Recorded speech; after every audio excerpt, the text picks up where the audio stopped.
నమస్తే, welcome to our channel. నేను మిషాల్ని. TDP party ఆవిర్భావ దినోత్సవం ఈరోజు. అయితే 44 సంవత్సరాలైంది పార్టీ ఆవిర్భవించి. కానీ ఎన్టీఆర్ గారు ఏపీ రాష్ట్రాన్ని ఏ విధంగా అభివృద్ధి చేశారు, ప్రజలకు ఏ విధంగా అభివృద్ధి చేశారు, వాళ్ళ నియోజకవర్గాలు ఏ విధంగా ముందుకు బలంగా తీసుకెళ్లారు, తర్వాత ఇప్పుడున్న సీఎం చంద్రబాబు నాయుడు గారు వెంటనే రాష్ట్రాన్ని ఏ విధంగా అభివృద్ధి చేస్తున్నారు, ఏ విధంగా ముందుకెళ్తున్నారు, ఇప్పుడైతే ఇంకా పెట్టుబడులు ఏ విధంగా రాణిస్తున్నారు, ఈ విధంగా చూసుకుంటూ పోతుంటే ఈ 44 సంవత్సరాల్లో అసలు మొత్తం గురించి, టీడీపీ గురించి, పార్టీ గురించి తెలుసుకునే ప్రయత్నం అయితే చేద్దాం. మనతో పాటు స్టూడియోలో ఉన్నారు టీడీపీ యాక్టివిస్ట్ శశి గారు ఉన్నారు. వారిని అడిగి ఈ విషయాలను తెలుసుకునే ప్రయత్నం చేద్దాం. శశి గారు నమస్కారం. నమస్తే అండి. ఈరోజు టీడీపీ ఆవిర్భావ దినోత్సవం 44 సంవత్సరాలైంది ఈ రోజుకి.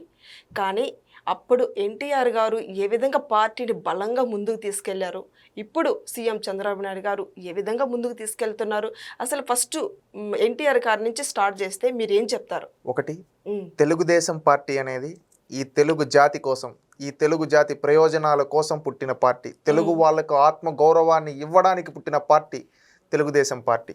తెలుగుదేశం పార్టీ పెట్టకముందు రాజకీయాలు ఎలా ఉన్నాయి, తెలుగుదేశం పార్టీ పెట్టిన తర్వాత రాజకీయాలు ఎలా మారాయి, తెలుగుదేశం పార్టీ సామాజిక విప్లవాన్ని సమాజంలో ఎలా తీసుకొని వచ్చిందనేది ప్రతి ఒక్కరం మా తరం, మన తరం తెలుసుకోవాల్సిన అవసరం ఉంది. దీంట్లో మీరు చూసుకుంటే తెలుగుదేశం పార్టీ పెట్టకముందు ఏంటంటే ఒక పార్టీనే ఏకచక్రాధిపత్యంగా అధికారం ఉండేది. వాళ్ళకి ఏంటంటే ముఖ్యమంత్రులను ఢిల్లీలో నుంచి షీల్డ్ కవర్లో వస్తే ఆ పేరు ఎవరంటే వాళ్ళ ముఖ్యమంత్రి. 5 సంవత్సరాల్లో 5 మంది ముఖ్యమంత్రులు మారిన రోజులు కూడా ఉన్నాయి. ప్రజా సమస్యలను గాలికొదిలేసి నా సమస్యలు ఆ రోజు తనను ఆదరించిన ప్రజల కోసం, తనను సినీ నటుడిగా ఒక దేవుడిగా కొలిచిన ఆ ప్రజలకి సేవ చేయాలి అని తలచి, అది ఒక రాజకీయ రంగం మాత్రమే చేయగలమని భావించి ఆ రోజు రాజకీయాల్లోకి రావాలని. ఎందుకంటే అంతకుముందు మనల్ని మద్రాసీయులుగా చూస్తూ ఉండేవాళ్ళు. అవన్నీ చూసి ఓర్వలేక, భరించలేక మనం ఈ తెలుగు ప్రజలకి, నన్ను ఆదరించిన ప్రజలకి, మన తెలుగు జాతికి, మన తెలుగు నేలకి సేవ చేయాలనే ఉద్దేశంతో నాడు ఎన్టీ రామారావు గారు పార్టీ పెట్టడం జరిగింది. ఆ రోజు పార్టీ పెట్టేటప్పుడు మీ పార్టీ పేరేంటంటే నేను తెలుగు వాడిని, నాది తెలుగుదేశం అని చెప్పి ఈ తెలుగుదేశం పార్టీ పేరు ప్రకటించడం జరిగింది. ఆ రోజు ప్రకటించిన సమయంలో ఆ తెలుగుదేశం పార్టీ గురించి చెప్పిన సమయంలో మళ్ళీ ఆ రోజు మనం చూసుకుంటే జెండా ఆవిష్కరణ చేయడం. ఆ జెండా ఆవిష్కరణ అనేది మనం భారతదేశంలో ఎన్నో పార్టీలకు ఎన్నో జెండాలు ఉన్నాయి, కానీ తెలుగుదేశం పార్టీ జెండాకున్న విశిష్టత ఏంటంటే ఒక్కొక్క దానికి ఒక్కొక్క సింబాలిక్గా పెట్టడం జరిగింది. మనం చూసుకుంటే పసుపు, మనం పసుపుని దేనికి శుభానికి సూచికగా చెప్తాం. ఈ తెలుగు రాష్ట్రాలు మన ఇంట్లో ఏ ప్రోగ్రామ్ జరిగినా పసుపుతో బొట్టు పెట్టి మనం మొదలు పెడతాం. అలాంటి పసుపు శుభానికి సూచిక, ఈ తెలుగు జాతికి శుభానికి సూచికగా ఈ పార్టీ ఉండబోతుంది అని చిహ్నంగా ఆనాడు పసుపుని చూపించడం జరిగింది. అదేవిధంగా కర్షకులకు చిహ్నంగా నాగలి, కార్మికులకు చిహ్నంగా కార్మిక చక్రం, అదేవిధంగా ప్రతి పేదవాడికి ఇల్లు ఉండాలని చిహ్నంగా ఇల్లు, ఈ విధంగా ఒక జెండాని ఆవిష్కరించడం జరిగింది. అది ప్రజల కోసం. అవును, ఆ విధంగా ఆ రోజు జెండాను ఆవిష్కరించడం జరిగింది. దీని మూల సిద్ధాంతం తెలుగుదేశం పార్టీ సిద్ధాంతం సమాజమే దేవాలయం, ప్రజలే దేవుళ్ళు అనే సిద్ధాంతాన్ని ఆ రోజు చెప్పడం జరిగింది. ఆ సిద్ధాంతాన్ని నమ్ముకుని నేడు 4 దశాబ్దాలు అవుతూ ఉన్నా కూడా ఆ సిద్ధాంతం కోసమే తరాలు మారిన, దశాబ్దాలు మారిన, సంవత్సరాలు మారిన ఇంకా పనిచేస్తూ ఉన్నారంటే ఆ సిద్ధాంతాన్ని నమ్ముకుని ఈరోజు ప్రతి తెలుగుదేశం పార్టీ కార్యకర్త పనిచేస్తూ ఉన్నారు. నాడు ఎన్టీ రామారావు గారు ఆ రోజు కాంగ్రెస్ పార్టీ యొక్క చేసిన విధ్వంసాన్ని, ఆ రోజున్న పరిస్థితులకు అనుగుణంగా ఆ రోజు కాంగ్రెస్ వ్యతిరేక పవనాలతో ఆ రోజు తెలుగుదేశం పార్టీ పుట్టడం జరిగింది. ఆ రోజు ఆయన పార్టీ పెట్టిన తర్వాత చైతన్య రథం మీద ఈ 2 తెలుగు అనేక first time ever in history మనం చూసుకుంటే ఒక చైతన్య రథం మీద ప్రజల దగ్గరికి వెళ్ళిన రాజకీయ నాయకుడు ఎన్టీ రామారావు గారు. ఎందుకని చెప్తున్నానంటే అంతకుముందు వరకు రాజకీయ నాయకులు అంటే ఎప్పుడో ఎన్నికలప్పుడు వచ్చేవాళ్ళు, ఓట్లేయండి ఈ విధంగా అని చెప్పి వెళ్ళిపోయారు. కానీ ప్రజల దగ్గరికి, ప్రజల కష్టాలు తెలుసుకోవడానికి ఒక యాత్ర జరిగిందంటే ఈ దేశంలో ఫస్ట్ టైం అది ఎన్టీ రామారావు గారు చేసి చైతన్య రథం మీద ప్రజల దగ్గరికి వెళ్ళారు. చైతన్య ఒక కాకి బట్టలు ధరించి తనని అన్ని రోజులు ఆదరించిన ప్రజల దగ్గరికి వెళ్ళి వాళ్ళ కష్టాలు తెలుసుకొని ఆ కష్టాలకు అనుగుణంగా రేపు ఏర్పడబోయే ప్రభుత్వంలో వాళ్ళకి మంచి చేయాలని చెప్పి ఆ విధమైన ఆలోచనలతో ఆ రోజు వెళ్ళడం జరిగింది. ఆ విధంగా వెళ్ళినప్పుడు ఎంతోమంది ఆయన్ని అప్పటి వరకు ఆయన్ని సినిమాల్లో చూసిన వాళ్ళ దగ్గరగా చూసి ఎంతో ఎమోషనల్ అయ్యి మా దేవుడు మా కోసం వచ్చాడు. ఎందుకంటే ఈ తెలుగు నేలపైన దేవుణ్ణి శిలల రూపంలో కాకుండా ఫోటోల రూపంలో చూసామంటే అది ఎన్టీ రామారావు గారిని చూసాం. శ్రీకృష్ణుడుగా కావచ్చు, అది రాముడుగా కావచ్చు, విశ్వామిత్రుడు ఏ పాత్ర తీసుకున్నా అది ఆయన వెంకటేశ్వర స్వామి కావచ్చు, ఆయన ధరించిన పాత్రలని చూసాం. అలాంటి మా దగ్గరికి మా దేవుడే వచ్చాడని ఆ రోజు ప్రజలు ఆదరించడం చూసాం. ఆ విధంగా ఆ పార్టీ పెట్టిన 9 నెలల్లో ఈ విధంగా ప్రజలు ఆదరించి ఎలక్షన్లు వస్తే పార్టీ పెట్టిన 9 నెలల్లోనే అఖండ మెజారిటీతో ఆనాడు ఉమ్మడి రాష్ట్రంలో 294 స్థానాలు ఉంటే 200కు పైగా స్థానాలతో ఆనాడు ప్రజలు అధికారాన్ని తెలుగుదేశం పార్టీకి ఇవ్వడం జరిగింది. ఎన్టీ రామారావు గారు ముఖ్యమంత్రిగా అవ్వడం జరిగింది. ఎన్టీ రామారావు గారు ముఖ్యమంత్రిగా అయినప్పుడు ఆ రోజు ఆయన ఒక మాట చెప్పడం జరిగింది. ఎందుకంటే ఈ తెలుగుదేశం పార్టీ అనేది కాలే కడుపుకు అన్నం పెట్టాలి, అదేవిధంగా ప్రతి ఒక్కరికి ఎవరైతే ఉన్నారో వాళ్ళకు ప్రతి పేదవాడికి ఒక ఇల్లు నిర్మించాలి, అదేవిధంగా కట్టుకునే వాడికి ప్రతి ఒక్కరికి ఒక బట్ట అంటే గుడ్డలు ఇవ్వాలి అని ఆయన ఆ రోజు చెప్పడం జరిగింది. అదేవిధంగా ఆయన అధికారంలోకి వచ్చిన తొలి సంవత్సరంలోనే వీటన్నిటిని రూపకల్పన చేయడానికి ఆ సిద్ధాంతం ఆ రోజు ఏదైతే ఉందో ఆయన ప్రజలకు చెప్పాడో దానికోసం పనిచేస్తూ ₹2 కిలో బియ్యాన్ని ఇంట్రడ్యూస్ చేయడం జరిగింది. ఈ రోజుకి కూడా దేశంలో ₹2 కిలో బియ్యం అంటే ఎంత ఫేమస్, దానికి పునాది వేసిన వ్యక్తి ఎన్టీ రామారావు గారు. అదేవిధంగా అంతకు ముందు వరకు ఎక్కడ పక్కా ఇల్లు ఉండేటివి లేదు, ఏదో గుడిసెలో లేదా పెంకుటిల్లు అలాంటిది పక్కా ఇల్లు ఫస్ట్ టైం ఈ దేశంలో నిర్మించి పేద ప్రజలకు ఇచ్చిన వ్యక్తి ఎన్టీ రామారావు గారు, తెలుగుదేశం పార్టీ. అదేవిధంగా ఆ రోజు మన చేనేత కార్మికుల్ని ఎంకరేజ్ చేయడం కోసం ఆ రోజు చేనేత వస్త్రాలు ఏపీ ఆప్కాప్ ద్వారా కొనుగోలు చేసి దాన్ని ప్రజలకి సబ్సిడీ మీద ఆ రోజు ఇవ్వడం జరిగింది. ఈ విధంగా ఎన్నో ఆలోచనలు చేశారు. ఈ విధంగా ఆలోచనలు చేసి ముఖ్యంగా పటేల్ పట్వారీ లాంటి వ్యవస్థల్ని రద్దు చేయడం జరిగింది. ఎందుకంటే ఈ తెలంగాణ ప్రాంతంలో ఈ పటేల్ పట్వారీల చేతుల్లో ఎంతోమంది పేద ప్రజలు మగ్గిపోయేవాళ్ళు. అలాంటి సందర్భంలో అవన్నీ చూసి ఎట్లయినా ఈ పేద ప్రజలకి విముక్తి కలిగించాలి ఈ పటేల్ పట్వారీ నుంచి. ఆ పటేల్ పట్వారీ వ్యవస్థ, కరణం మున్సబు లాంటి వ్యవస్థల్ని రద్దు చేసి నిజమైన స్వాతంత్రాన్ని పేద ప్రజలకు ఇచ్చిన వ్యక్తి ఎవరైనా ఉన్నారంటే అది ఎన్టీ రామారావు గారు. మళ్ళీ ఇంకొకటి మనం చూస్తే ఎన్టీ రామారావు గారు అధికారంలో ఉన్నప్పుడు ఏపీ రాష్ట్రాన్ని కావచ్చు, ప్రజలు కావచ్చు, ఏ విధంగా బలంగా తీసుకెళ్ళింది పార్టీని అందరికీ తెలిసిందే. అయితే ప్రజలకి ఏం చేశారు, రాష్ట్ర అభివృద్ధి ఏ విధంగా ముందుకు తీసుకెళ్తున్నాడు ఎన్టీ రామారావు గారు అధికారంలో ఉన్నప్పుడు? ఒకటండి, ఎన్టీ రామారావు గారు అభివృద్ధి, సంక్షేమం, సంస్కరణలు అనే భాగంగా ఆ రోజు పరిపాలనని సాగించడం జరిగింది. ఆ రోజు ఎన్టీ రామారావు గారి నుంచి నేడు లోకేష్ గారి వరకు కూడా చంద్రబాబు నాయుడు గారు అందరూ అదే సిద్ధాంతంతో అభివృద్ధి, సంక్షేమం, సంస్కరణలు అనే ఉద్దేశంతో వెళ్ళడం జరిగింది. మీరు అడిగారు కాబట్టి చెప్తున్నాను. ఈ 2 తెలుగు రాష్ట్రాల్లో మేజర్ ఇరిగేషన్ ప్రాజెక్ట్స్ అన్నిటికీ రూపకల్పన చేసిన వ్యక్తి ఎన్టీ రామారావు గారు. అదేవిధంగా మనం ఈరోజు ఎంజీబీఎస్ బస్టాండ్ గురించి మాట్లాడతాం, విజయవాడలో బస్టాండ్ గురించి, తిరుపతిలో బస్టాండ్ గురించి, ఇలాంటి బస్టాండ్లకి ఒకప్పుడు బస్టాండ్లు కూడా ఏముండే, అలాంటప్పుడు ఆ రోజుల్లో ఇంత పెద్ద బస్టాండ్లు ఈ రోజుకి ఉన్నాయంటే అవి ఆ రోజు ఎన్టీ రామారావు గారు వేసిన పునాదులు. మళ్ళీ అదేవిధంగా మనం చూసుకుంటే ఈ తెలుగు రాష్ట్రాల్లో తొలి మహిళా విశ్వవిద్యాలయాన్ని పెట్టిన వ్యక్తి ఎన్టీ రామారావు గారు. అదేవిధంగా హెల్త్ యూనివర్సిటీ పెట్టిన వ్యక్తి ఎన్టీ రామారావు గారు. తెలుగు విశ్వవిద్యాలయాన్ని పెట్టిన వ్యక్తి ఎన్టీ రామారావు గారు. ఇవే కాకుండా ప్రైమరీ హెల్త్ కేర్ సెంటర్లని తీసుకొని వచ్చి ప్రజలందరికీ ఆరోగ్యాన్ని, వాళ్ళకి ఏమన్నా వస్తే వాళ్ళు ఎక్కడో లాంగ్ దూరం వెళ్ళలేకపోతున్నారు, అలాంటి వాళ్ళ కోసం ప్రైమరీ హెల్త్ కేర్ సెంటర్లని తీసుకొని వచ్చిన వ్యక్తి ఎన్టీ రామారావు గారు. మళ్ళీ అవే కాకుండా 20 పడకలు, 30 పడకలు, 40 పడకల హాస్పిటల్కి రూపకల్పన చేసిన వ్యక్తి కూడా ఎన్టీ రామారావు గారు. ఈ విధంగా చేసుకుంటూనే అభివృద్ధిని చేసుకుంటూ చూపించారు. ఇక్కడ ముఖ్యంగా దీనికన్నా మనం ఒక సాధికారత, మహిళల్లో ఒక సాధికారత తీసుకొని వచ్చిన వ్యక్తి ఎన్టీ రామారావు గారు మనం సగర్వంగా చెప్పుకోవచ్చు. ఎందుకంటే ఒకప్పుడు ఆడబిడ్డ అంటే పుట్టిందా, పెళ్లి చేసామా, అత్తగారింటికి పంపించామనే రోజుల్లో అలా కాదు, ప్రతి ఆడబిడ్డ చదువుకోవాలి, ఆడబిడ్డలు చదువుకుంటే ఇంటికే వెలుగవుతారని భావించి ఆ రోజు ఎన్టీ రామారావు గారు తొలి మహిళా విశ్వవిద్యాలయాన్ని, పద్మావతి మహిళా విశ్వవిద్యాలయాన్ని తిరుపతిలో ఏర్పాటు చేసిన వ్యక్తి ఎన్టీ రామారావు గారు. అదేవిధంగా ఆడబిడ్డ అత్తగారింటికి వెళ్తే అత్తగారింట్లో వాళ్ళ దయా దాక్షిణ్యాల మీదే కాదు, వాళ్ళకు కూడా పుట్టింటి నుంచి ఆస్తిలో సమాన హక్కు కల్పించాలి అనే ఆస్తిలో సమాన హక్కు మహిళలకు కల్పించిన వ్యక్తి తొలి వ్యక్తి ఎన్టీ రామారావు గారు. ఇవే కాకుండా స్థానిక సంస్థల్లో మహిళలకు 10% రిజర్వేషన్ కల్పించిన వ్యక్తి ఎన్టీ రామారావు గారు. ఈ విధంగా మీరు చూసుకుంటే ఏ పని చేసినా మహిళల అభ్యున్నతి కోసం నాడు కృషి చేసిన వ్యక్తి ఎన్టీ రామారావు గారు. ఇవే కాకుండా మనం చూసుకుంటే ఎన్నో అద్భుతమైన కార్యక్రమాలు, నిమ్స్ హాస్పిటల్ ఉంది కదండి, దాన్ని ఆధునీకరణ చేసిన వ్యక్తి ఎన్టీ రామారావు గారు, తెలుగుదేశం పార్టీ. మళ్ళీ మీరు చూసుకుంటే ఈ తెలుగు నేలపైన తొలిసారి గంగను పారించిన అపర భగీరథుడు ఎన్టీ రామారావు గారని మనం సగర్వంగా చెప్పుకోవచ్చు. అంతకు ముందున్న పాలకులు ఇరిగేషన్ గురించే పట్టించుకోకపోతే చెన్నైకి తాగునీరు అవసరమైతే ఇక్కడి నుంచి పంపించాల్సి వస్తే ఆ రోజు ఏం చేశారంటే, మా ప్రాంతంలో ఇక్కడ కాలువల ద్వారా సాగునీరు అందిస్తాం, దాని నుంచి మీకు అట్లే మీ ప్రాంతంలో మీకు తాగునీరు అందిస్తాం, 2 ప్రాంతాలకి న్యాయం జరుగుతుందని చెప్పి ఆ రోజు తెలుగు గంగ ప్రాజెక్టును మొదలుపెట్టి ఈ తెలుగు నేలపైన తొలిసారి గంగను పారించిన అపర భగీరథుడు ఎన్టీ రామారావు గారని సగర్వంగా చెప్పగలుగుతాం. మళ్ళీ అదేవిధంగా హాంద్రి నీవ, గాలేరు నగిరి, మద్దువలస, నెట్టెంపాడు, కల్వకుర్తి, మళ్ళొచ్చి మనం చూసుకుంటే ఇక్కడ సోమశీల, కందలేరు, ఇలాంటి ఎన్నో ఇరిగేషన్ ప్రాజెక్టులకి రూపకల్పన చేసిన వ్యక్తి ఎన్టీ రామారావు గారు. ఉమ్, ఆయన యొక్క ఆశయాల కోసం ఏమంటే నీళ్ళు అందించాలి ప్రతి ఒక్కరికి అనే ఆశయం అవును. కోసం నిరంతరం పనిచేసి, ఎందుకంటే మన రైతులకి మన నేలపైన ప్రతి ఎకరాకి నీళ్ళు అందించాలని ఆ రోజు ఆయన ఆశయాలు ఉండడం జరిగింది. ఆ ఆశయం కోసం ఈరోజు చంద్రబాబు నాయుడు గారు కూడా పనిచేస్తూ ఎన్నో ఇరిగేషన్ ప్రాజెక్టులను పూర్తి చేస్తూ ఉన్నారు. ఆ రోజు ఎన్టీ రామారావు గారు మొదలుపెట్టినటివి కాలక్రమేణా కొన్ని సందర్భాల్లో ప్రతిపక్షంలో ఉన్నాం మేము.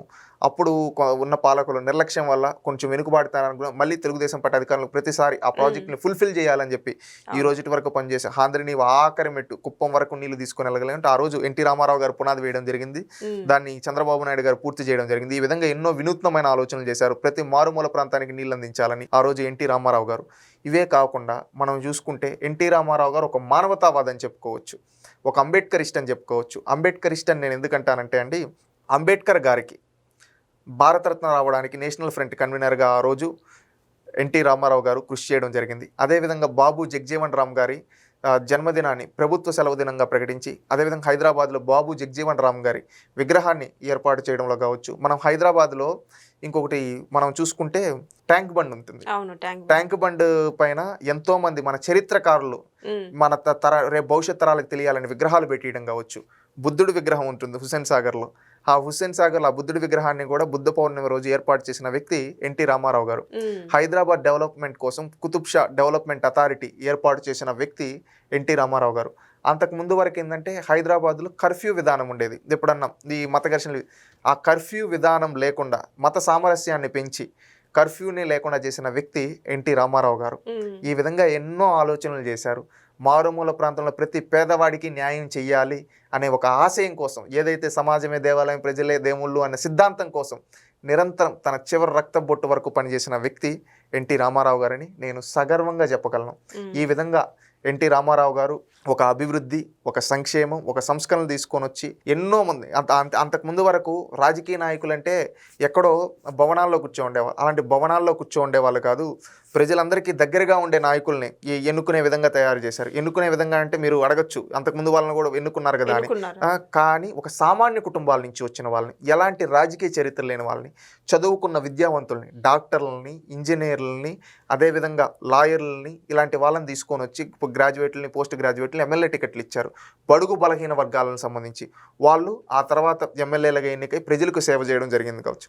ఆయన శిక్షణా తరగతుల్లో కూడా ఎప్పుడు చెప్పేవాళ్ళు, ప్రజలకు సేవ చేయడమే మన లక్ష్యం అని చెప్పి. ఎందుకంటే మీరందరూ ఒక మంచి చదువుకొని ఒక వృత్తిలోకి వచ్చారు, మీరు సేవ చేయాలి అని చెప్పి ఒక నినాదాన్ని వాళ్ళందరికీ ఇచ్చారు. వాళ్ళు ఆయన అవకాశాలు కల్పించిన, రాజకీయ అవకాశాలు కల్పించిన వాళ్ళే ఎంతోమంది ఈ 2 తెలుగు రాష్ట్రాల్లో ఈరోజు అత్యున్నత స్థాయిలో ఉన్నారు.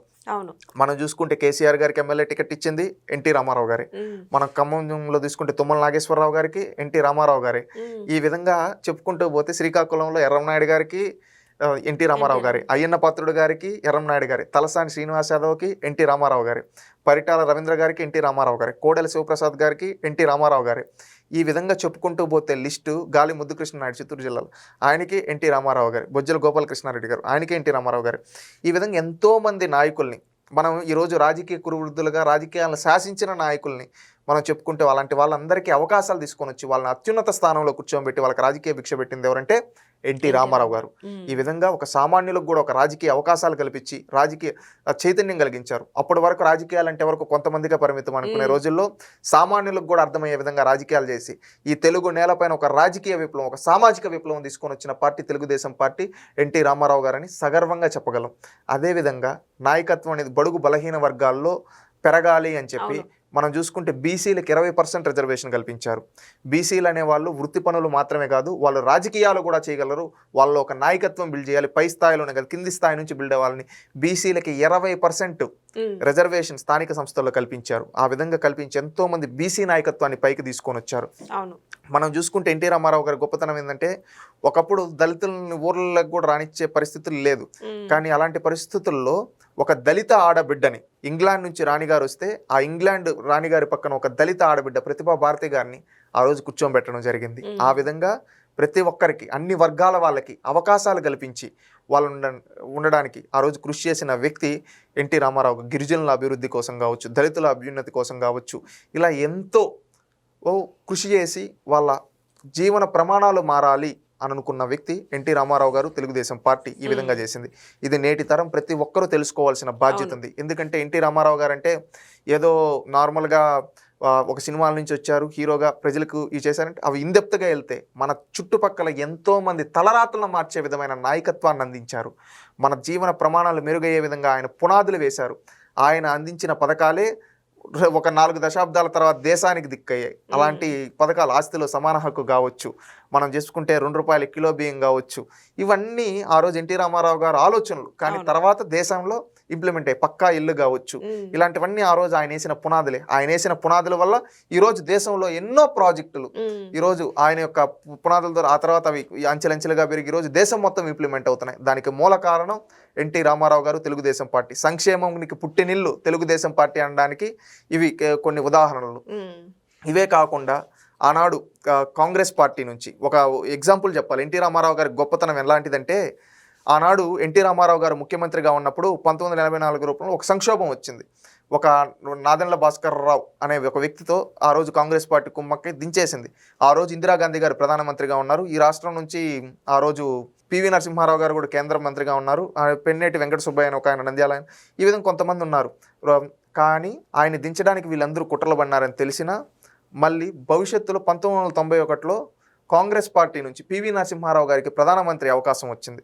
అవకాశం వచ్చినప్పుడు మన తెలుగువాడు ప్రధానమంత్రి అవుతున్నాడు, మనం అభ్యర్థిని నిలబెట్టకూడదు అని చెప్పి ఆ రోజు నంద్యాలలో పివి నరసింహారావు గారు పోటీ చేస్తే అభ్యర్థిని నిలబెట్టకుండా తెలుగుదేశం పార్టీ మద్దతు ఇచ్చింది. అది తెలుగుదేశం పార్టీ యొక్క గొప్పతనం. మమ్మల్ని దించినా మా యొక్క చెడు వాళ్ళు కోరుకున్నా కానీ ఈ రాష్ట్ర ప్రయోజనాల కోసం, ఈ దేశ ప్రయోజనం, మన తెలుగువాడు ప్రధాని అవుతూ ఉన్నాడు, ఇలాంటి పివి నరసింహారావు లాంటి వ్యక్తి ప్రధానిగా ఉండాలి, మనం అభ్యర్థిని నిలబెట్టకూడదు అని చెప్పి ఆ రోజు నిలబెట్టలా. మనం చూసుకుంటే ఈ రోజు ఆర్థిక సంస్కరణలకు పితామహుడు ఎవరంటే పివి నరసింహారావు అని చెప్తాం. అలాంటి పివి నరసింహారావు నంద్యాలలో నిలబెడితే అభ్యర్థిని నిలబెట్టాల తెలుగుదేశం పార్టీ. ఎందుకంటే రాజకీయ వైరం ఉండొచ్చు కానీ మా తెలుగువాడు దేశం గర్వించదగ్గ స్థాయిలో కూర్చుంటున్నాడని అంతటి విలువలతో రాజకీయం చేసిన పార్టీ తెలుగుదేశం పార్టీ అని నేను సగర్వంగా చెప్పగలను. ఇలాంటి పార్టీ మరొకటి ఈ ప్రపంచంలోనే లేదు. ఎందుకంటే ఎక్కడైనా కానీ రాజకీయ పార్టీలు ఏం చేస్తాయి, ఒక పార్టీని కూల్చాలని చూస్తాయి. కానీ నా పదవికి నన్ను దించినా కానీ ఆ పార్టీ కానీ వాళ్ళ వల్ల దేశానికి ఉపయోగం అని చెప్పి ఆ రోజు అభ్యర్థిని నిలబెట్టాల. ఎందుకంటే నా తెలుగువాడు ప్రధానమంత్రి తొలిసారి అవుతూ ఉన్నాడు, అవని నా తెలుగు జాతికి మంచి జరుగుతుంది, ఈ దేశానికి ఒక మంచి వ్యక్తి, ఆర్థిక సంస్కరణలు జరుగుతాయని చెప్పి ఆ రోజు ఊహించి అభ్యర్థిని నిలబెట్టుకున్న మద్దతు ఇచ్చింది. అంటే ఈ దేశ ప్రయోజనాల కోసం పనిచేసింది. నేషనల్ ఫ్రంట్ కన్వీనర్గా ఉండేటప్పుడు ప్రాంతీయ పార్టీలన్నింటినీ ఏకం చేసి నేషనల్ ఫ్రంట్ వేసి ఆ రోజు ఒక వ్యక్తిని ప్రధానమంత్రి విపి సింగ్ గారిని ప్రధానమంత్రిని చేయడం జరిగింది. అంటే ఈ దేశ రాజకీయంలో అన్ని పార్టీలను ఏకం చేసిన తొలి వ్యక్తి, ఫ్రంట్ రాజకీయాలకు పునాది వేసిన వ్యక్తి ఎన్టీ రామారావు గారు మనం చెప్పుకోవచ్చు. ఎందుకంటే ఈరోజు ఎన్డీఏ, యూపీఏ, ఇండియా అని చాలా కూటములు వచ్చాయి. కానీ ఫస్ట్ టైం కాంగ్రెస్ పార్టీకి వ్యతిరేకంగా అన్ని ప్రాంతీయ పార్టీలను ఏకం చేసి అన్ని ప్రాంతీయ పార్టీలు కలిసి ఒక ప్రభుత్వాన్ని ఏర్పాటు చేశాయంటే అది ఎన్టీ రామారావు గారితో సాధ్యమైంది. ఎన్టీ రామారావు గారు ఆ రోజు దానికి చైర్మన్గా ఉండి ఆ విధంగా నడిపించారు. ఇంత రాజకీయ చాణక్యత కలిగిన వ్యక్తి ఎన్టీ రామారావు గారు. ఇవన్నీ మన తరం తెలుసుకోవాలి. ఎందుకంటే ఇంత విలువలతో రాజకీయం చేసి ఇంత ఎథికల్గా రాజకీయం చేసిన వ్యక్తి ఈ దేశ ప్రయోజనాలు, పార్టీ ప్రాంతీయ పార్టీ అయినా తెలుగుదేశం అనేది ఒక ప్రాంత భావాలు, జాతీయ భావాలతో పనిచేసాయి. ఈ దేశం మొత్తం నేషనల్ ఫ్రంట్కి ఎన్టీ రామారావు గారు చైర్మన్గా ఉన్నప్పుడు దేశం మొత్తం మీద 11,000 కోట్ల రుణమాఫీ చేసిన పార్టీ తెలుగుదేశం పార్టీ. ఆ రోజు దాన్ని కృషి చేసిన పార్టీ తెలుగుదేశం పార్టీ. ఎందుకంటే ఆ రోజు అలయన్స్లో కీ రోల్ ప్లే చేస్తూ ఇటు ఎవరైతే ఉన్నారో వాళ్ళందరూ రైతులకు అందరికీ న్యాయం చేయాలని ఈ విధమైన ఆలోచనలు చేశారు. ఇంత గొప్ప విధానం ఇంకా ఈ మరొక పార్టీలో లేదని నేను సగర్వంగా చెప్పగలను ఒక తెలుగుదేశం పార్టీ కార్యకర్తగా. ఇవే కాకుండా మళ్ళీ ఆ తర్వాత ఇప్పుడు తెలుగు 2 రాష్ట్రాలకి ఇంకా ఎన్టీ రామారావు గురించి ఇంకా మీరు ఇంకా ఏం చెప్పాలనుకుంటున్నారు? ఇప్పటి వరకు ఉన్న ఈ బలంతోనే ఇంకా బాబు గారు ఇంకా ముందుకు తీసుకెళ్తున్నారు. ఎస్, ఎందుకంటే ఆనాడు ఎన్టీ రామారావు గారు పునాది వేశారు. ఆ పునాది ఆ రోజు ఒక విత్తనం వేస్తే ఆ విత్తనం ఈ రోజు ఒక మహావృక్షం అయింది. ఆ రోజు తెలుగుదేశం పార్టీ అని ఒక పార్టీ పెట్టి ఒక సామాన్యులకు అవకాశం కల్పించారు. కానీ ఆ తర్వాత వాళ్ళు ఈ రాష్ట్ర రాజకీయాలను శాసించే విధంగా, ఈ దేశ రాజకీయాలను శాసించే విధంగా తయారయ్యారు. ఆ రోజు ఒక మంచి నాయకత్వాన్ని ఈ తెలుగు నేలకు అందించిన వ్యక్తి ఎన్టీ రామారావు గారు. మళ్ళీ ఆ తర్వాత చంద్రబాబు నాయుడు గారు ముఖ్యమంత్రి అవ్వడం, చంద్రబాబు నాయుడు గారు పార్టీ అధ్యక్షుడు అవ్వడం జరిగింది. ఆ తర్వాత చంద్రబాబు నాయుడు గారు పార్టీ అధ్యక్షుడిగా అయిన తర్వాత ఆనాడు తెలుగు వాళ్ళకి ఆత్మ గౌరవాన్ని ఎన్టీ రామారావు గారు కల్పిస్తే చంద్రబాబు నాయుడు గారు ఆత్మ విశ్వాసాన్ని అందించారు. ఎందుకు ఆత్మ విశ్వాసాన్ని అందించారని నేను ఇంత పటిష్టంగా చెప్పగలుగుతున్నా అంటే, అప్పటి వరకు ఎలా ఉండేదంటే రాష్ట్రంలో ఉద్యోగాలంటే ప్రభుత్వ ఉద్యోగాలు, వ్యవసాయం అని మాత్రమే ఉండే రోజుల్లో ప్రభుత్వ ఉద్యోగాలు, వ్యవసాయం మాత్రమే కాదు, ప్రపంచంలో అనేక రంగాలు ఉన్నాయి. ఆ రంగాలన్నింటిలో మన వాళ్ళు రాణించాలి అని ఐటీ అనే ఒక దాన్ని ఉంది, దాన్ని మన వాళ్ళు చదువుకోవాలని ఆ రోజు ప్రమోట్ చేశారు. ఆ రోజు ఇంటర్నెట్ గురించి మాట్లాడారు, హైటెక్ సిటీ గురించి మాట్లాడారు, శిల్పారామం గురించి మాట్లాడారు, అదేవిధంగా ఐఎస్బి గురించి మాట్లాడారు. ఈ విధంగా ఎన్నో వినూత్నమైన ఆలోచనలు ఆ రోజు చంద్రబాబు నాయుడు గారు చేయడం జరిగింది. ఆ రోజు చంద్రబాబు నాయుడు గారు ఆ విధంగా చేసేటప్పుడు ఇంటర్నెట్ గురించి మాట్లాడితే శాసనసభలో కావచ్చు ఆనాటి కాంగ్రెస్ పార్టీ నాయకులు ఏమన్నారు తెలుసా? ఇంటర్నెట్ గురించి కాదు మాట్లాడాల్సింది, నువ్వు పంపు సెట్ గురించి మాట్లాడాలి, కంప్యూటర్లు అనేది గుడ్లు పెడతాయా కూడు పెడతాయా అని గేలి చేశారు. కానీ చంద్రబాబు నాయుడు గారు ఆ రోజు వెనకడిగా వేయలేదు. వీళ్ళు నవ్వుకునే వాళ్ళు నవ్వుకుంటారు, కానీ నేను ఈ తెలుగు జాతి కోసం పనిచేస్తాను అనుకున్నారు. ఆ తర్వాత ఏమైందంటే ఎవరైతే ఇంటర్నెట్ పంపు సెట్ అన్నారు, ఈ రోజు చూసుకుంటే ఆ పంపు సెట్ కూడా ఇంటర్నెట్ తో రన్ అవుతూ ఉందంటే అది ఆయన యొక్క విజన్ అని ఈ రోజు మనం చూస్తున్నాం. ఆయన విజన్ యొక్క ప్రతిఫలాలు ఈ రోజు చూస్తున్నాం. ఆయన 2020 అన్నప్పుడు నేను కూడా లేను, నేను పుట్టలేదు, కానీ ఈ రోజు ఆ 20 ఫలాలు మా తరం కూడా అనుభవిస్తూ ఉందంటే అది తెలుగుదేశం పార్టీ యొక్క విజన్, చంద్రబాబు నాయుడు గారి యొక్క విజన్, తెలుగుదేశం పార్టీ ఆలోచనలు ఈ విధంగా ఉంటాయని ప్రతి ఒక్కరూ మనం తెలుసుకోవాల్సిన అవసరం ఉంది. ఆ రోజు అప్పటి వరకు అధికారులు ఆఫీసులకు మాత్రమే పరిమితం అయిపోతే ఆఫీసులకు మాత్రమే పరిమితం కాకూడదు అని చెప్పి ఆ రోజు అధికారుల్ని గ్రామానికి పంపించి ఎన్నో కార్యక్రమాలు, ఒక జన్మభూమి కావచ్చు, ఒక శ్రమదానం కావచ్చు, బడి పిలుస్తుంది కావచ్చు, పొలం పిలుస్తుంది కావచ్చు, ఇలాంటి ఎన్నో కార్యక్రమాలకు రూపకల్పన చేసి అధికారులను ప్రజల దగ్గరకు పంపించి ప్రజల వద్దకే పాలన తీసుకొని వచ్చిన ఏకైక నాయకుడు చంద్రబాబు నాయుడు గారని నేను సగర్వంగా చెప్తున్నాను. ఈ విధమైన ఆలోచనలు చేసి ఎంతో ఈ తెలుగు జాతి పిల్లలు ప్రపంచాన్ని శాసించే విధంగా తయారవ్వాలని ఆ రోజు కలలు కన్నాడు. దానికి తగ్గట్టుగా ఆ రోజు ఆయన పరిపాలన అందించారు. ఎన్నో వినూత్నం, ఆ రోజు మైక్రోసాఫ్ట్ తీసుకొని రావడం కావచ్చు, మైక్రోసాఫ్ట్ గురించి ఆ రోజు తీసుకొని వస్తా అంటే చాలా మంది గేలు చేశారు. కానీ ఆ ఒక్క మైక్రోసాఫ్ట్ వచ్చిన తర్వాత హైదరాబాద్ రూపురేఖలు, మన తెలుగు రాష్ట్రాల రూపురేఖలు ఏ విధంగా మారాయి, ఎన్ని ఐటీ కంపెనీలు వచ్చాయి. ఈ రోజు ప్రతి ఇంటి నుంచి ఒక ఇంజనీర్ తయారవుతూ ఉన్నాడు. ఆ రోజు ఆయన ఈ విధంగా తయారవ్వాలని కలలు కన్నాడు. మీరు చూసుకుంటే ఎక్కడ కానీ జన్మభూమి అనే కార్యక్రమం ద్వారా పాఠశాలలో పిల్లల్ని కావచ్చు వీళ్ళందరినీ ఒక చైతన్యం, ఒక సామాజిక చైతన్యాన్ని చిన్ననాటి నుంచి ఇంప్రూవ్ చేసి ఆ రోజు ప్రతి ఒక్కరు ఒక సామాజిక చైతన్యం అనేది ఉండాలి అని చెప్పినది. ప్రజల వద్దకు ప్రజలకు మనం సేవ చేయాలి అని చెప్పి అధికారులను పరుగులు పెట్టించి పనులు చేపించాడు. మనం చూసుకుంటే ఐఎస్బి రావడం వల్ల ఒక బిజినెస్ స్కూల్ ఇక్కడ ఒక ఐకానిక్ గా ఈరోజు దేశానికి ఐకానిక్ గా నిలుస్తూ ఉంది. ఇలాంటి కార్యక్రమాలు చేయడం కావచ్చు, ఇలాంటి ఎన్నో అద్భుతమైన కార్యక్రమాలు ఆ రోజు చంద్రబాబు నాయుడు గారు చేయడం జరిగింది. చంద్రబాబు నాయుడు గారి గొప్పతనం ఏంటంటే అండి, తన రాజకీయ ప్రత్యర్థులను కూడా గౌరవించిన వ్యక్తి. ఎందుకంటే నేను చెప్తున్నానంటే ఏ రోజన్నా ఎవరన్నా మన పార్టీ అధికారం ఉంటే మన పార్టీ నాయకుల పేర్లు పెట్టుకున్నాం అనుకుంటారు. మన పార్టీ నాయకుల పేర్లు కాదు, ప్రత్యర్థి పార్టీ అయినా వాళ్ళ పేర్లు పెట్టి గౌరవించాలి అని ఒక హుందాతనమైన నిర్ణయం తీసుకున్న వ్యక్తి చంద్రబాబు నాయుడు గారు.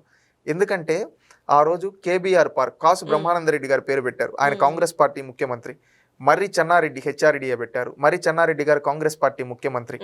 మళ్ళీ వచ్చి జలగం వెంగళరావు గారి పేరు పెట్టారు. జలగం వెంగళరావు గారు కాంగ్రెస్ పార్టీ ముఖ్యమంత్రి.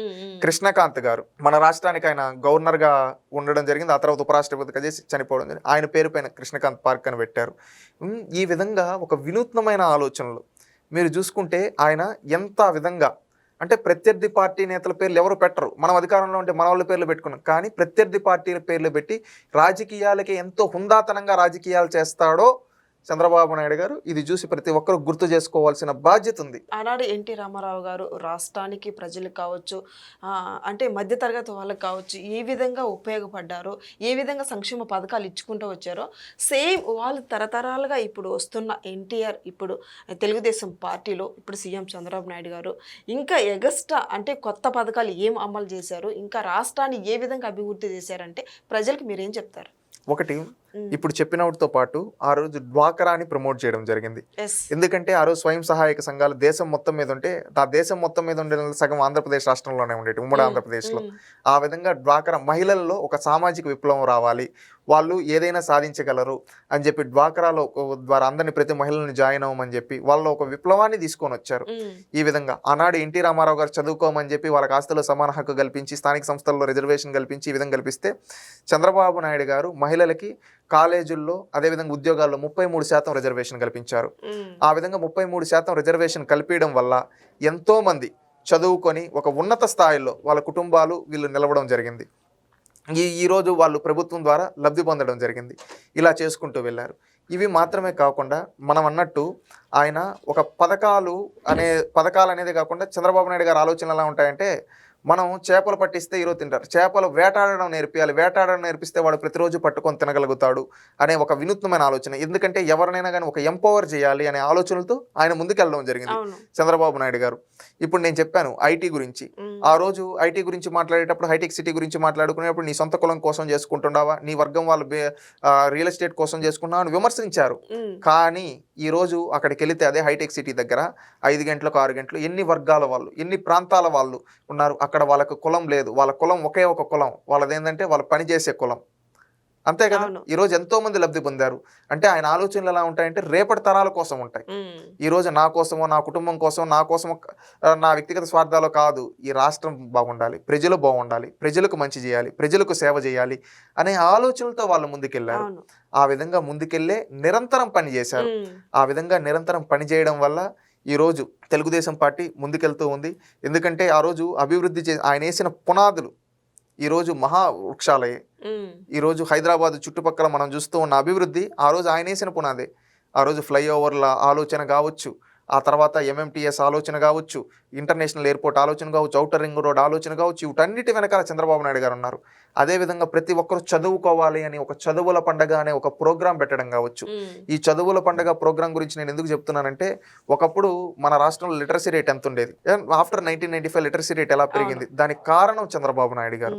ఎందుకంటే ఆ లిటరసీ రేట్ అనేది పెరగడానికి ఆ రోజు చదువుల పండగ ప్రోగ్రాం పెట్టి ఉపాధ్యాయుల్ని విద్యార్థులు ఇళ్లకు పంపించి వాళ్ళని తీసుకొని వచ్చి పాఠశాలలో జాయిన్ చేపించి ఎంతో మంది బడుగు బలహీన వర్గాల పిల్లల్ని తీసుకొని వచ్చి పాఠశాలలో కూర్చోబెట్టారు. ఆ విధంగా కూర్చోబెట్టడం వల్ల ఆ రోజు వాళ్ళకి చదువు పైన వాళ్ళ పిల్లలకి మీరు కూలి పనికి వెళ్ళడం, మీరు ఎట్టో అయిపోయారు, మీ తలరాతలు మారాలంటే, మీ పిల్లల తలరాతలు మారంటే చదువు వల్ల సాధ్యమవుతుంది, మీరు చదివిపించండి మీ పిల్లలని ఆ రోజు చదివిపించడం జరిగింది. ఆ విధంగా చదివిపించడం వల్ల ఎంతో మంది చదువుకొని ఉన్నత స్థాయిలోకి వచ్చి వాళ్ళ కుటుంబాల తలరాతలు మారాయి. ఆ విధంగా విద్య ఒక్కటే మన తలరాతను మార్చగలదు అని చెప్పి ఆ రోజు భావించిన వ్యక్తి చంద్రబాబు నాయుడు గారు. ఈ విధంగా భావించి ఇలాంటి వినూత్నమైన కార్యక్రమాలు తీసుకొని వచ్చి చేశారు. ఆ రోజు చూసుకుంటే ఎన్నో మనం చూసుకుంటే నేషనల్ గేమ్స్ ఆ రోజు మనం ఇక్కడ హైదరాబాద్లో కండక్ట్ చేయడం జరిగింది. ఆఫ్రో ఆసియన్ గేమ్స్ మన హైదరాబాద్లో కండక్ట్ చేయడం జరిగింది. ఇలాంటి ఎన్నో అండి, ఒకటి కాదు రెండు కాదు, వందల కార్యక్రమాలు ఆ రోజు ఈ తెలుగు నేలపైన జరిగాయంటే దానికి మూల కారణం చంద్రబాబు నాయుడు గారు. మన బ్రాండ్ని, ఆంధ్రప్రదేశ్ బ్రాండ్ని రాష్ట్రం అంతా, ప్రపంచం అంతా చాటి చెప్పారు. ఆ రోజు ఆయన ఇచ్చిన ఆత్మవిశ్వాసం అనేది ఈరోజు తెలుగు వాళ్ళు దేశ నలుమూలలో, మొన్న ఆయన అరెస్ట్ అయినప్పుడు కూడా చూసాం, 100కు పైగా దేశాల్లో ఆయనకు సంఘీభావం తెలిపారంటే ఆయనపై ఎంత ప్రేమ అని అర్థం చేసుకోవచ్చు. ఎందుకంటే ఆయన ఆ రోజు వాళ్ళ భవిష్యత్తు కోసం ఆలోచించాడు, తన బిడ్డ భవిష్యత్తు కోసం ఆలోచించాల, ఈ రాష్ట్రంలో ప్రతి బిడ్డ భవిష్యత్తు కోసం ఆలోచించాడు. వాళ్ళు ఈరోజు ఉన్నత స్థాయిలో ఉన్నారు. వాళ్ళు కృతజ్ఞతా భావంగా ఆయన అరెస్ట్ అయిన రోజు బయటకు వచ్చి ఆ అక్రమ అరెస్టును ఖండిస్తూ సంఘీభావం తెలిపారు. ఆయన వాళ్ళందరి ఆశీస్సులు, ఆయన యొక్క నిజాయితీ ఆయన గెలిపించింది. ఆ కేసు కూడా మనం కొట్టేయడం జరిగింది.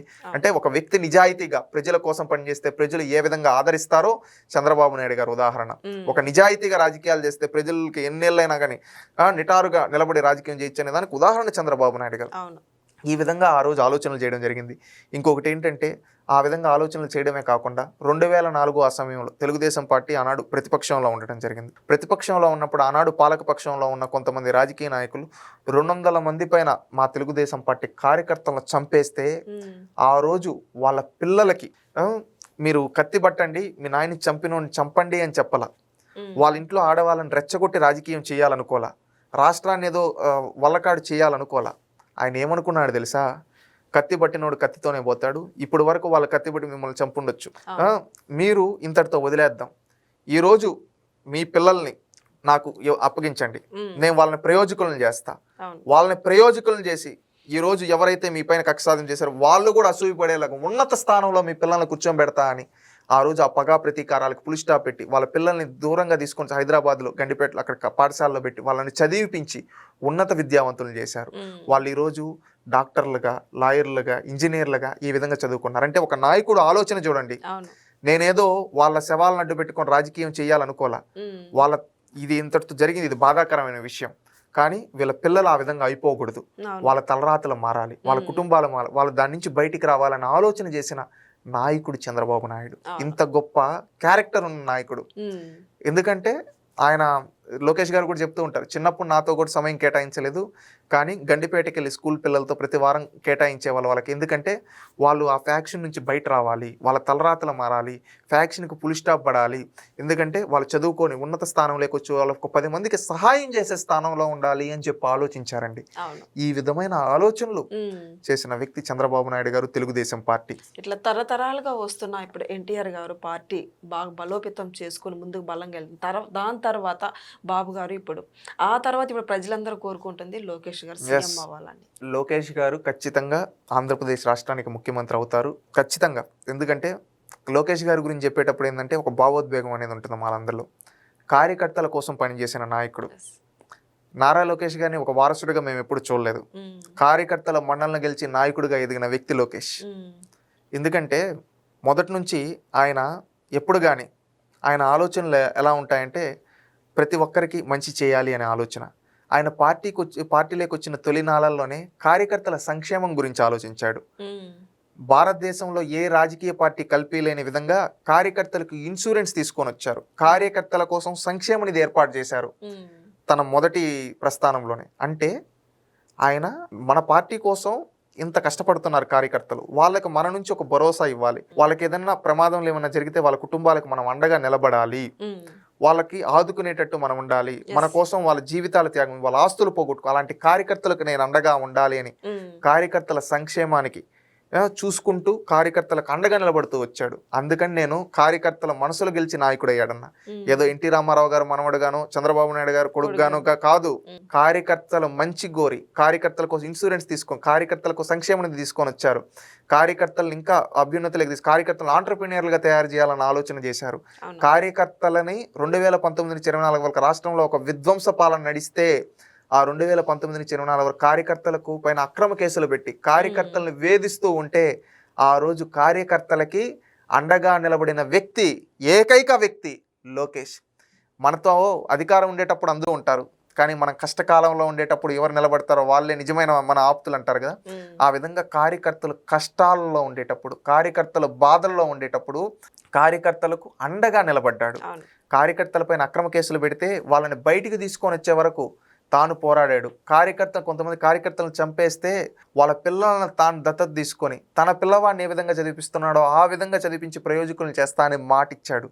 కార్యకర్తలు బయటకు వచ్చి ప్రశ్నించాలంటే భయపడే రోజు వాళ్ళకు ధైర్యాన్ని ఇచ్చాడు లోకేష్. ఆ రోజు ఒక విధ్వంసకర పాలన, ఒక పాదయాత్ర చేసి రాష్ట్ర నలుమూలలో ఉన్న కార్యకర్తలకు ఒక ధైర్యాన్ని ఇచ్చి తెలుగుదేశం పార్టీకి ఇంకొక 40 ఏళ్ళు కూడా మీరు ఏమి చేయలేరు అనే ఒక మెసేజ్ పంపించాడు ప్రత్యర్థులకి.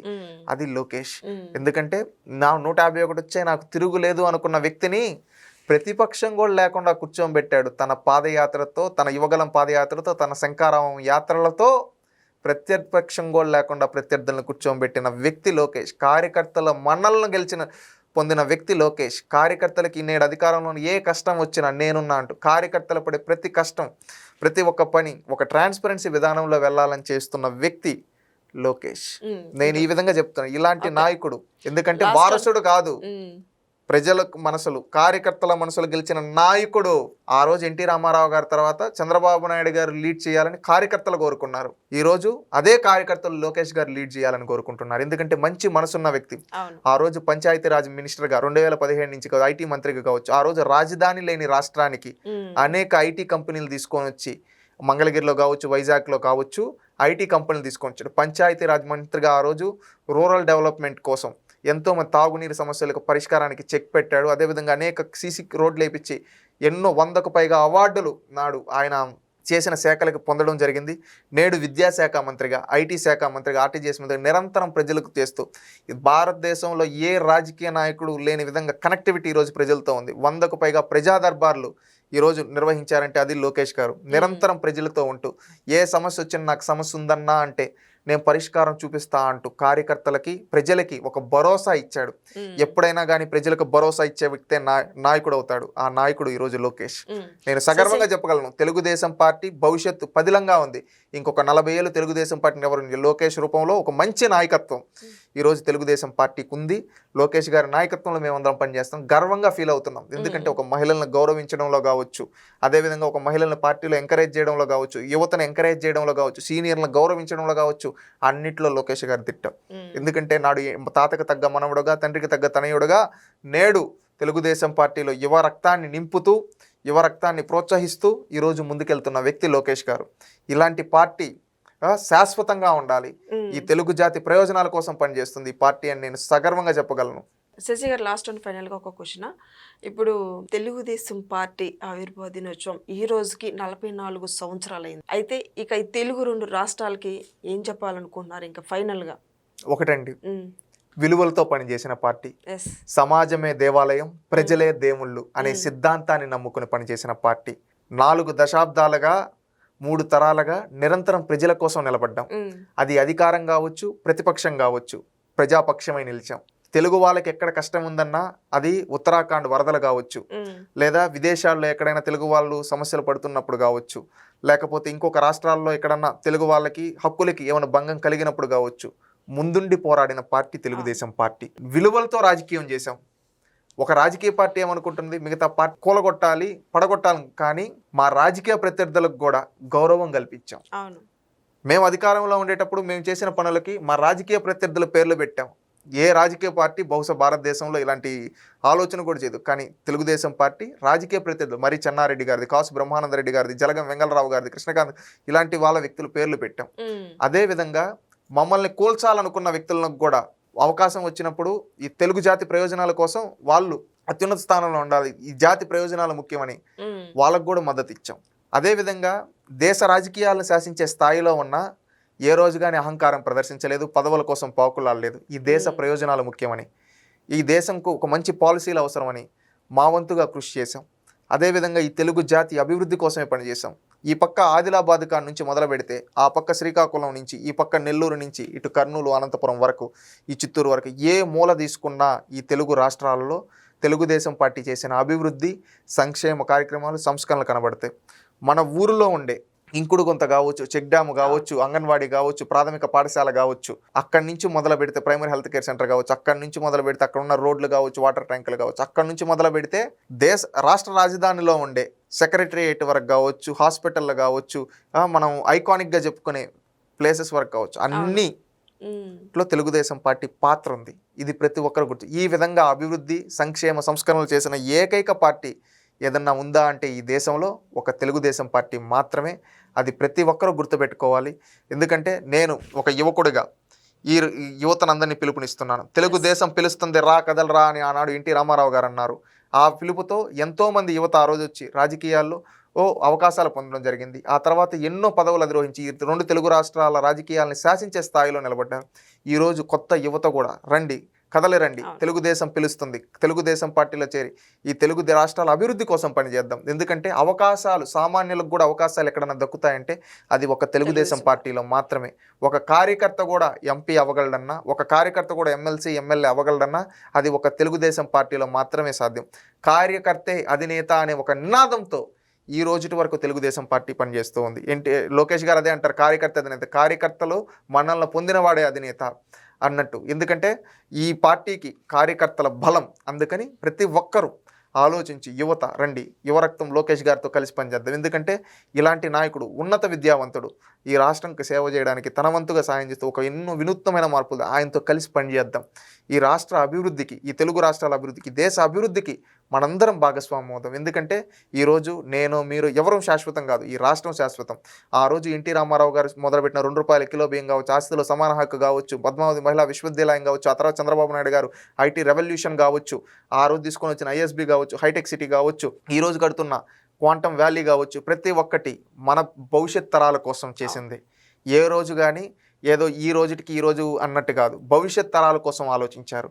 ఆ భవిష్యత్ తరాల కోసం ఆలోచన. ఆ రోజు విజన్ 2020 అయినా, ఈరోజు విజన్ 2047 అయినా అది మన కోసం, మన భావితరాల కోసం, మన భావితరాల భవిష్యత్తు కోసం. అందుకని నేను ప్రతి ఒక్కరిని రిక్వెస్ట్ చేసేది ఏంటంటే యువతని, ముఖ్యంగా మనం 2000 కిడ్స్, జెన్జీ ఎవరైతే ఉన్నాం మనందరం వద్దాం కలిసి ఈ తెలుగు రాష్ట్రాలను అభివృద్ధి చేసుకున్నాం. రాజకీయాల ద్వారా మాత్రమే మన తలరాతలు మారుతాయి.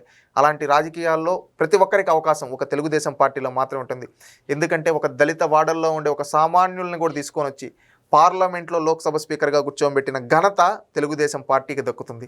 అదేవిధంగా ఎక్కడో బీసీ కాలనీలో ఉన్న వాళ్ళని కూడా తీసుకొని వచ్చి రాష్ట్ర మంత్రులుగా, కేంద్ర మంత్రులుగా చేసిన ఘనత ఒక తెలుగుదేశం పార్టీకే దక్కుతుంది. ఒక సామాన్య కుటుంబాల నుంచి వచ్చిన వాళ్ళని కూడా రాష్ట్ర శాఖలో కమిటీల్లో అవకాశాలు కల్పించిన ఘనత ఒక తెలుగుదేశం పార్టీ. ఈ విధంగా సామాన్యులకు కూడా అనేక అవకాశాలు కల్పించింది. ఈరోజు ఒక కలిశెట్టి అప్పలనాయుడు ఎంపీగా ఉన్నాడన్న, ఒక బస్తిపాటి నాగరాజు ఎంపీగా ఉన్న, ఒక తోయక జగదీశ్వర్ ఈరోజు ఎమ్మెల్యేగా ఉందన్న, ఒక మిరియాల శిరీష ఎమ్మెల్యేగా ఉందన్న, ఇలాంటి వాళ్ళందరూ సామాన్యులు. ఇలాంటి సామాన్యులకి, యువతకి అవకాశాలు కల్పించింది ఏదంటే అది తెలుగుదేశం పార్టీ. కార్యకర్తల్ని నాయకులుగా తయారు చేసిన పార్టీ. నాడు ఎన్టీ రామారావు గారి నుంచి నేడు లోకేష్ గారి వరకు కొత్త తరాన్ని నింపుతూ ఈరోజు ఈ రెండు తెలుగు రాష్ట్రాల్లో ఏ పార్టీలో తీసుకున్న తెలుగుదేశం పార్టీ అందించిన నాయకత్వం ఉందంటే అది తెలుగుదేశం పార్టీ నాయకులను తయారు చేసే ఒక కర్మాగారంగా మనం భావించవచ్చు. అందుకని యువతని పిలుపునిస్తూ ఉన్నాం. ఇలాంటి సమాజమే దేవాలయం, ప్రజలే దేవులనే సిద్ధాంతాన్ని నమ్ముకుని ప్రతి పేదవాడికి పట్టెడు అన్నం పెట్టడం, అదేవిధంగా ప్రతి ఒక్కరికి ఒక గృహం నిర్మించడం. ఆ రోజుల్లో పక్కాయిలు నిర్మించారు. ఈ రోజు చూస్తే టిట్కో హౌసెస్, అపార్ట్మెంట్ కమ్యూనిటీస్ మనం చూస్తున్నాం. పేదవాడు అంత పెద్ద దాంట్లో ఉండాలని వినూత్నమైన ఆలోచనలు చేసి వాళ్ళ కోసం పనిచేస్తూ ఉన్నాం నిరంతరం. ఇది ప్రతి ఒక్కరూ గుర్తించుకోవాలి. ఎందుకంటే మనకు మేలు చేసిన వాళ్ళని మనం ఎన్నడూ మరవకూడదు. ఈ తెలుగు జాతి ప్రయోజనాల కోసం పనిచేసిన తెలుగుదేశం పార్టీని మనం ఎన్నడూ మరవకూడదు. ఏ రోజు కానీ ఎన్టీ రామారావు గారు కావచ్చు, చంద్రబాబు నాయుడు గారు కావచ్చు, నేను లోకేష్ గారు కూడా పదవుల కోసం పాకులల్లా ఈ తెలుగు జాతి ప్రయోజనాల కోసం పనిచేశారు. ప్రధానమంత్రి పదవులు వచ్చినా కానీ సున్నితంగా తిరస్కరించి రాష్ట్ర అభివృద్ధి కోసం, ఈ తెలుగు రాష్ట్రాల అభివృద్ధి కోసం చేశారు. ఇలాంటి వ్యక్తులకు మనందరం అండగా నిలబడి రేపు రానున్న రోజుల్లో ఈ రోజు 44 ఇంకొక 100 ఏళ్ళైన ఈ పార్టీ నుండి యువరక్తం రావాలి. అందరం కలిసి ఈ రాష్ట్రం కోసం పనిచేద్దాం, ఈ దేశం కోసం పార్టీ ప్రాంతీయ పార్టీ అయినా జాతీయ భావాలతో పనిచేసే పార్టీ. అందుకని యువతని పిలుపునిస్తున్నాం. రండి, కదలి రండి, తెలుగుదేశం పార్టీలో జాయిన్ అవుదాం. ఖచ్చితంగా ఈ తెలుగు రాష్ట్రాలని మనం పునర్నిర్మించుకొని ఇంకా అభివృద్ధి చెంది రేపు రానున్న రోజుల్లో ప్రపంచాన్ని శాసించే విధంగా, నాలెడ్జ్ ఎకనామీలో మన తెలుగు వాళ్ళు శాసించే స్థాయిలో ఉండే విధంగా ఈ పాలసీల్లో వీటన్నిటిలో మనం భాగమవుదామని పిలుపునిస్తూ ఉన్నాను. Thank you.